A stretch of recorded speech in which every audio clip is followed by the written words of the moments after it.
what all monotheists are told to do, and admire the man who said, yes, I'll gut my kid to show my love of God, I'd say, no, fuck you.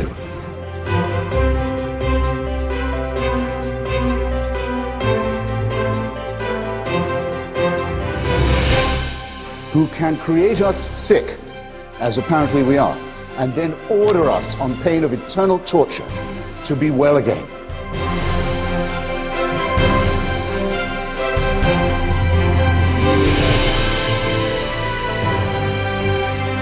For a child made in the image of God, oh no, you're not.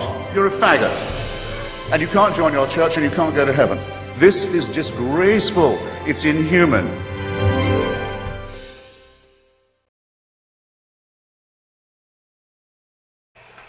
Saudi Arabia, World's Human Rights Sewer by Douglas Murray.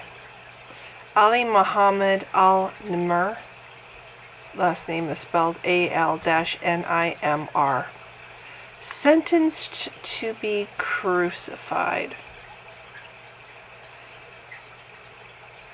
I'm sorry, I have to... It takes a moment for me to get past that sentence. What century are we living in right now?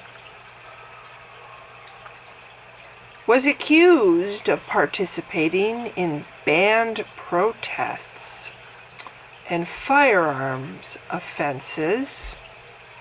Firearms offenses. Did he kill somebody? Banned protests. I can see, putting somebody in jail for being in a banned protest. I can see somebody going to jail for a firearms offense. Murder? Maybe you would kill somebody for murder. But you don't kill somebody for protesting something. And you don't kill somebody for illegally owning a firearm or whatever the fuck firearm offenses means. Despite a complete lack of evidence on the latter charge, so there's a complete lack of evidence on the firearms offenses. So we're just talking about the banned protests part. Wow. Despite a complete lack of evidence on the latter charge, and he was denied access to lawyers. So he didn't have any chance of having representation. They just want to kill people in Saudi Arabia. They catch you, they torture you until you confess something. You don't get a lawyer. Then they sit around and figure out how to do away with you as painfully as possible. Al-Nimr, I wish I knew how to say his Nimr, N-I-M-R, A-L-N-I-M-R, is also alleged by human rights groups to have been tortured and then forced into signing a confession while in custody. If you look at his picture, he was just a kid when he did this too. He was just 17. You know what? Heads up, Saudi Arabia. Kids make mistakes. Let's just pretend for a moment that this kid actually did something illegal. Kids make mistakes. Kids aren't fully mature yet. They don't have the kind of judgment that adults have. You're going to kill a kid or kill a young adult who, at the time he was a child, did something, maybe did something. You fucking tortured him until he confessed. Not only are the Saudi authorities preparing to crucify someone in 2015, whom they tortured into making a confession, and they denied him an attorney or a lawyer. They are preparing to crucify someone who was a minor at the time of the arrest. Alas, not a week goes by without Saudi Arabia demonstrating to the world why they retain their reputation as one of the world's foremost human rights sewers. Crucifixion is a punishment which, it would appear, is not only shari'a compliant. Do I even need to describe how disgusted I am about this? Ugh! But also we must assume Geneva compliant. Yes, Sharia law strikes again. Look up online the world's most horrible places to live. 10 worst countries. And you can look up 10 best countries too. And I bet you if you look up the 10 best countries to live in, or I'm trying to get this thing to, okay, 10 worst countries for women, 10 best countries for women. If you look up 10 best countries for women, you're not going to find a single one of those 10 countries ruled by Sharia law. Not one of those 10 will be ruled by Sharia law. But if you look up the 10 worst countries, I believe, okay, I looked this up already. I had this prepared. Afghanistan, ruled by Sharia law. Iraq, Sharia law. Pakistan, Sharia law. Saudi Arabia, Sharia law. Somalia, Sharia law. So that's it. 5 of the 10 worst countries for women to live in are ruled by Sharia law. And not one of the top 10 countries for women is ruled by Sharia law. Let's see what it says about Saudi Arabia in this little thing. Since we're doing an aside, women in Saudi Arabia are treated as lifelong dependents under the guardianship of a male relative, deprived of the right to drive a car or mix with men publicly. They are confined to strictly segregated lives on pain of severe punishment.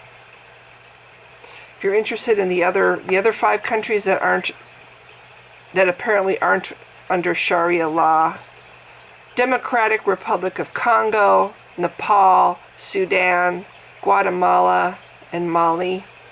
Probably said some of those words wrong, but anyway. Let's look at these. Okay, under Sharia law, Saudi Arabia has death for blasphemy. So if you even say Muhammad is a dick, you can get killed. So apparently, you're also going to get death if you protest something. They have some things you can protest that's okay, but other things that you can't protest, apparently. You can die if you speak out, and they don't want you to. And again, the kid didn't have access to lawyers. There was no evidence for the second thing that they're trying to pin him with. And he was a kid when this supposedly happened, and they want to crucify him. First of all, it absolutely floors me that they would kill anybody for these kind of offenses. These are nothing offenses. They want to kill him. Take away his life, his future, all the things that he could be. They just take it away because he made a mistake. Again, maybe he did, who knows, as a kid. Like, kids don't make mistakes. The United Nations, we're back to the article. We really deviated there, or digressed. That's the word. We really digressed. But I am really, if I am remotely coherent in this video, it'll be a miracle because I am beyond pissed off. The United Nations Human Rights Council in Geneva is an organization that may be easy to critique, but is very hard to satirize. Ordinarily, if you told anyone that there was a place in Switzerland where Sudan, Iran, and others of the world's worst dictatorships and human rights abusers have their views on human rights treated with respect and deference, you would assume the script was written by Monty Python. Idi Amin would make an appearance at some point to share his views on how to improve equal conditions for women in the workplace. Pol Pot would crop up in order to castigate those countries where living standards had not been sufficiently raised in accordance with global averages. Everything that happens in Geneva is beyond satire, but last week provides a demonstration, outrageous even by the standards of the UN. For this week it came out, thanks to the excellent organization UN Watch, that Saudi Arabia has been appointed as the head of a key UNHRC panel, which is the United Nations Human Rights Council panel. This panel selects the top officials who shape international standards in human rights. It is intended to report on human rights violations around the world. The 5-member group of ambassadors, which Saudi Arabia will now head, is known as the Consultative Group and has the power to select applicants to fill more than 77 positions worldwide that deal with human rights issues. It appears that the appointment of Saudi Arabia's envoy to the UNHRC, Faisal Trad, was made before the summer, but that diplomats in Geneva have kept silent on the matter since then. Let's see, one of the worst countries in the world to live in if you're a minority, if you're an atheist, if you're somebody who might say something wrong or something bad against Islam, if you want to protest and that particular protest is banned. One of the worst places in the world, if you're gay, if you're anybody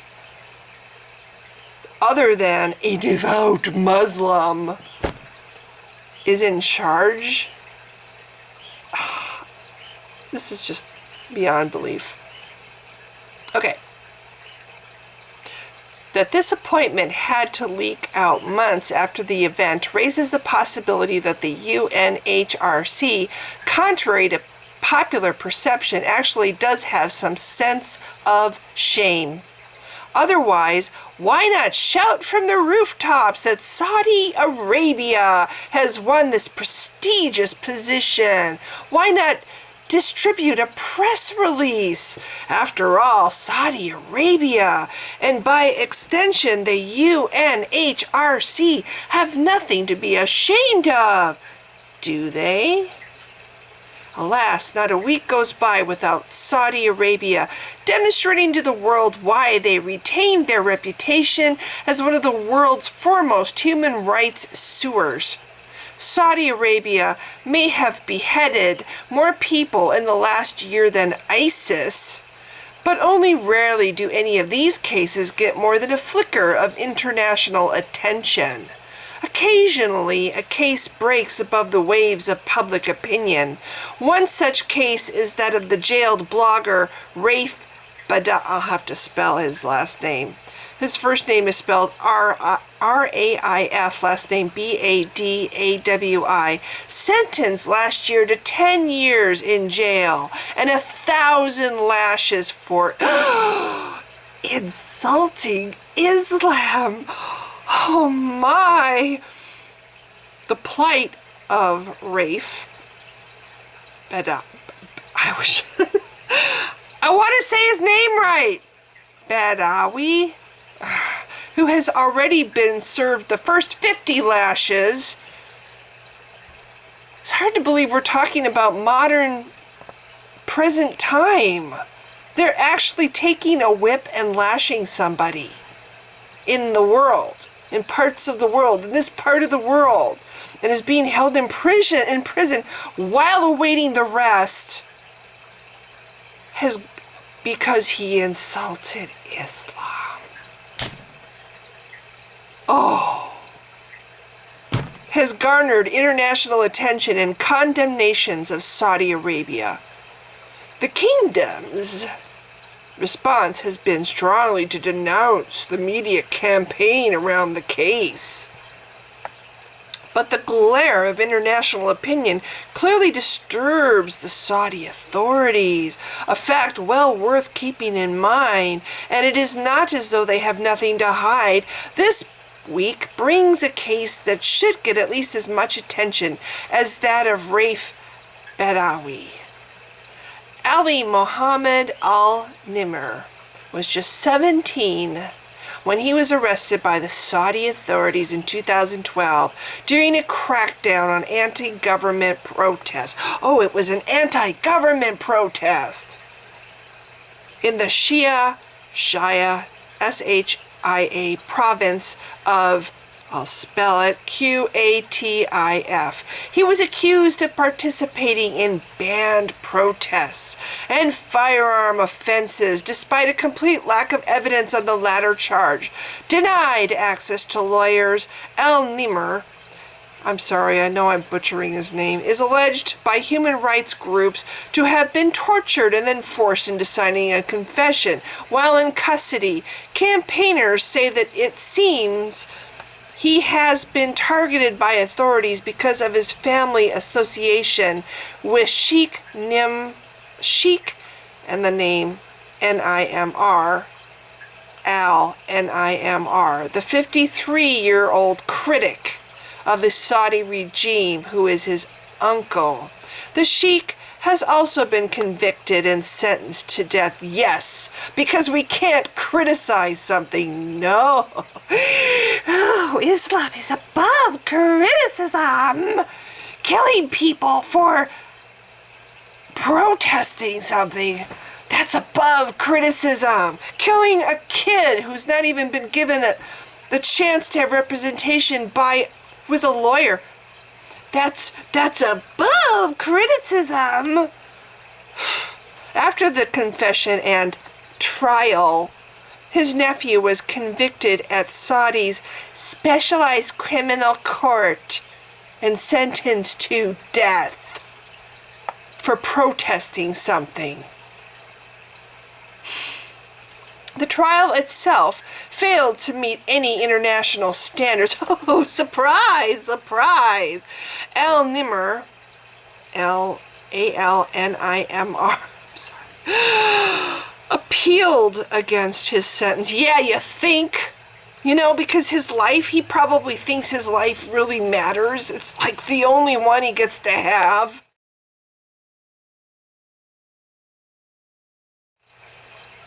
But this week, that appeal was dismissed. Hell no!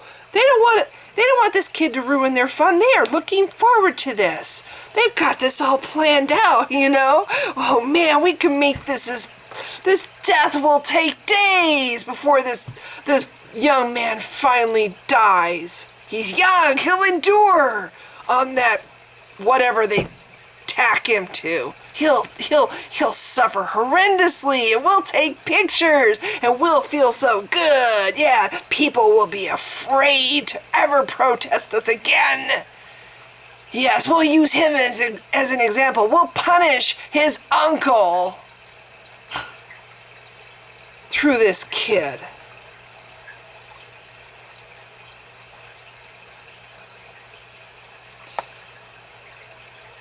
It now seems likely that he and his uncle will now be executed, yeah, because the uncle also said some critical things about Islam. Oh my God! Kill them all! Just, you know, if they could figure out a way to kill people for thinking negative thoughts about Islam, they would. Pretty quick, it's going to be like, if you have a frown on your face, you might be thinking bad thoughts about Islam. Death to you! we're going to torture you until you admit that you were thinking a bad thought about Islam, and then we're going to kill you for it. Because charges include crimes involving the Saudi king and the state itself, it seems likely that the method of death will be crucifixion.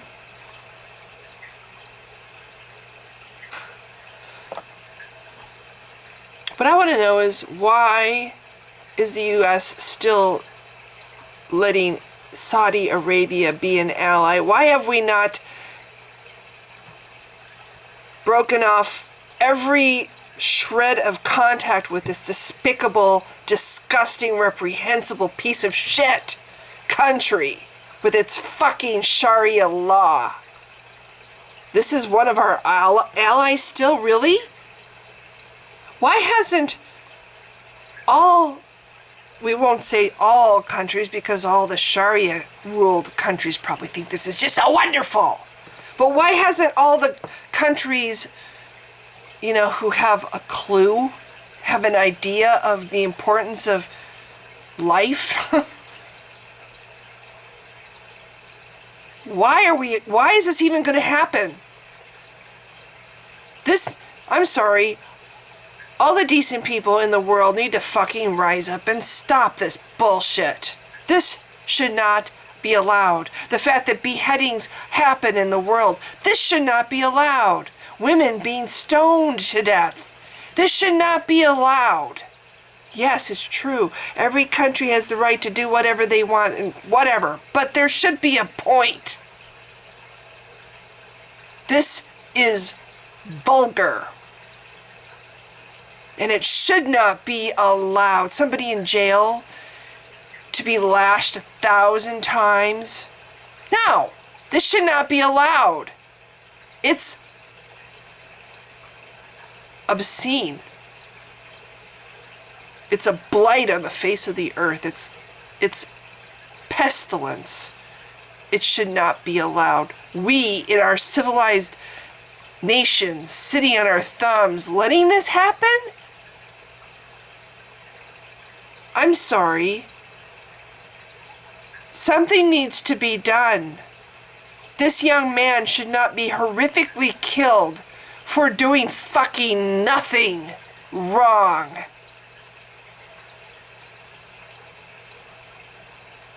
I haven't finished the article yet. I just had to rant because it was kind of building and it needed to come out. If this were in any case, I'm sorry, I said that wrong. If this were in any way to cause a flicker of concern among other participants in the UNHRC farce going on in Geneva, they have at least some consolation. For in Saudi Arabia, crucifixion is not what it used to be. Oh, really? Have they come up with a way to make it humane? Indeed, in Saudi Arabia, crucifixion begins with the beheading. Oh, I see. So we're so much more civilized now. We behead the victim.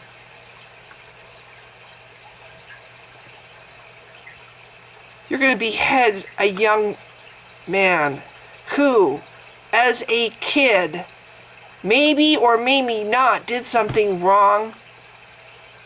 He's got his whole fucking life ahead of him, and you're going to hack his head off? Because his uncle, because he dared to criticize Islam. I'm sorry, if your fucking cult can't take criticism, then it's as weak and spineless as the men who can't stand to see even a little bit of skin, or they're just overwhelmed. Oh my God, I have to rape this woman. Oh, there's some skin showing around her ankle. She should be raped. I'm sorry. Okay, so this kid isn't going to endure for days. It's going to be a merciful killing. They're going to cut his head off first. And then they mount the beheaded body onto a crucifix to make it available for public viewing. Suddenly we're back in ancient Rome. These people never crawled out of ancient Rome. They're still back there. They dress that way. They think that way. And Sharia law is that way. And it's what keeps them there. And they want to spread that fucking Sharia law over the whole earth. And make all of us be living back in the time of ancient Romans, where we have bloody bodies, headless bloody bodies, propped up for the whole for anybody, young children too, to see. Ooh, because we want to strike fear into the hearts of the populace. We don't want anybody to, oh my God, I better not say anything. I better not say anything bad about Saudi Arabia. I better not criticize Islam or Sharia law, because that could be me on that stick. That's what it is. Available for public viewing. They want to strike fear in the hearts of the people who see this poor young man's body. This could happen to you if you dare so much as criticize or oppose or protest any of it. I used to think only the women were slaves in these countries. No. Everybody in these countries are slaves. Living in fear. Not just the apostates, not just the atheists, but everybody. Of course, Ali Muhammad al-Nimr counts as having been a juvenile at the time of his arrest. So not only are the Saudi authorities preparing to crucify someone in 2015, whom they tortured into making a confession, they're preparing to crucify someone who was a minor at the time of the arrest. Perhaps the authorities at the UNHRC in Geneva do indeed blush when they appoint Saudi officials to head their human rights panels. But it does not seem to affect their behavior, just as Saudi authorities think it is international attention rather than flogging people to death or crucifying them after beheading that is the problem. Oh, but it's a religion of peace. Don't forget that. It's very important, especially if you live in a Western country and you're trying really hard to get special privileges. Yeah. Don't look upon people in veils and stuff with fear. Islam isn't to be feared. Islam is a religion of peace. Don't you know? I know, I completely... You know, if I ever get through this article, it'll be like a complete miracle, because I am really pissed and I am digressing all over the place. But I don't even care. You know, if you don't like it, you can just turn off the video, because I don't care. This is me getting out a lot of anger. And I don't even know if this came out right, because the way I read it, I don't know if it made any sense. So I'm going to reread part of it. But it does not seem to affect their behavior.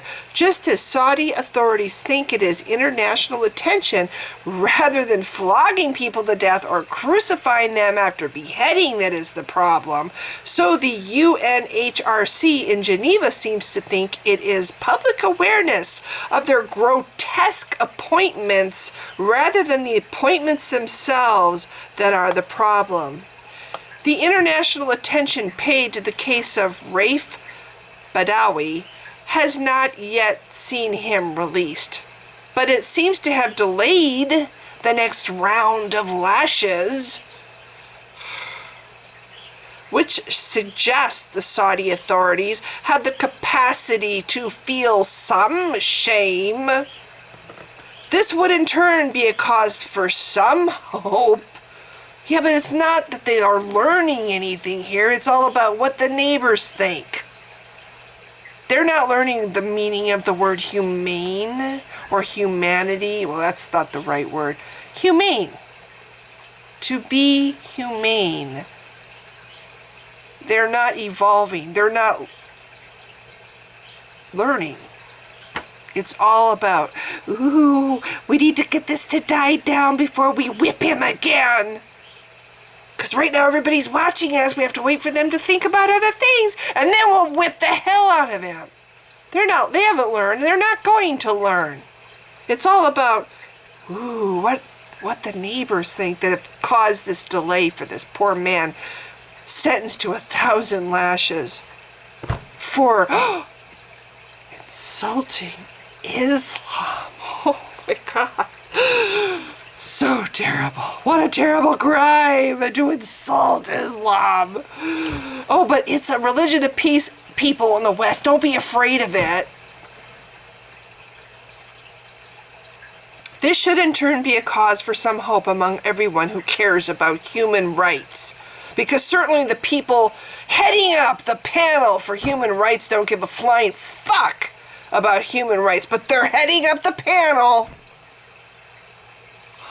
It should also provide a reminder to everyone to increase global attention on the case of Ali Mohammed al-Nimr and the many others like him who suffer under a government and a judicial system, shari'a law, that should utterly shame the world outside Geneva, even if it cannot shame the UN. To summarize, when I hear people say that Islam is the religion of peace now, I'm sorry, but where you see the full rank flower of Islam, where it's allowed to thrive unfettered and undeterred. I don't know if I said that word. Undeterred. What do you find? You find atrocity. You find cruelty. You find no mercy. You find no justice. You find evil in its most extreme form. Islam is not a religion of peace. People who say that haven't lived in these countries where people live in fear.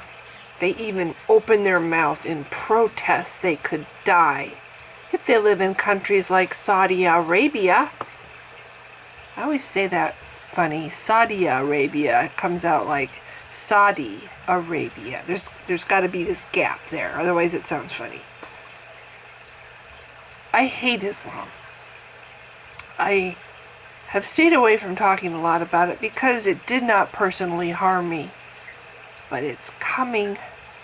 I actually had somebody the other day, some Muslim guy wrote me on YouTube, and he said, I did a video a little while ago where I was pretending to wear a hijab. I had this stupid costume, and he said, "Oh, you look so cute. That's how you're going to be real soon."